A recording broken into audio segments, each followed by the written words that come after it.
Tässä on Jimi Korsulta. Jimi opettaa teille turvallisen tavan liikkua raskaan kaluston läheisyydessä. Rekan keula on kriittisin paikka. Siinä on hyvä huomioida, että sinua ei nähdä, mikäli olet liian lähellä. Metri keulasta on todella kriittistä aluetta. Niin kuin huomaat, kuljettaja ei näe sinua metrin päästä keulasta. Muista aina etsiä katsekontakti kuljettajaan. Mites kun liikutaan 5 metriä keulasta irti? Tämä näyttää jo paljon turvallisemmalta. Hienoa! Nyt sinut nähdään niin seisaaltaan kuin kyykyssä. Hienoa, Jimi!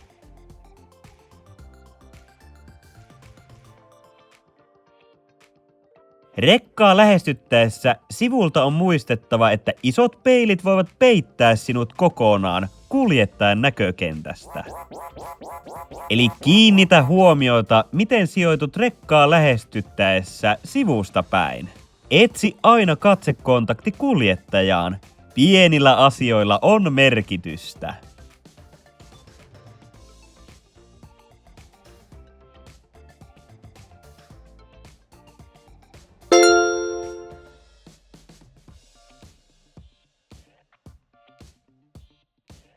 Rekan oikea kylki on kuljettajalle haastava. Näkökentällä on paljon kuollutta kulmaa, joten sijoittuminen korostuu tällä puolella. Rekan vahva A-pilari peittää helposti aikuisen ihmisen, joten lapset, muistakaa aina etsiä hyvä näkyvyys kuljettajaan ja ottakaa yhteys vaikka vilkuttamalla. Rekan takaosa on hengenvaarallinen alue liian läheltä. Jos pystyt koskettamaan ajoneuvoa, olet vaarallisen lähellä ja sinua ei huomata. Rekan takana oleva osa on aivan pimennossa. Sinua ei silloin näy ollenkaan, joten tämä alue on kielletty.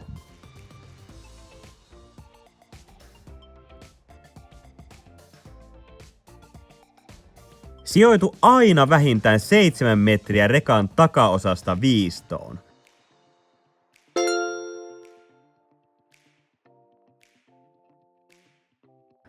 Punaisella merkitty alue on kiellettyä ja kuljettajan on vaikea nähdä sinut. Vihreällä on alue, missä sinut huomataan hyvin ja tilaa on reagoida niin jalankulkijana kuin kuljettajana.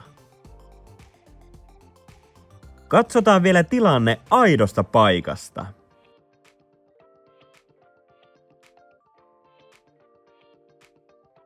Rekan nupin kääntyessä kuollutta kulmaa tulee todella paljon. Siksi on hyvä ottaa vilkuttaen kontakti tietä ylittäessä.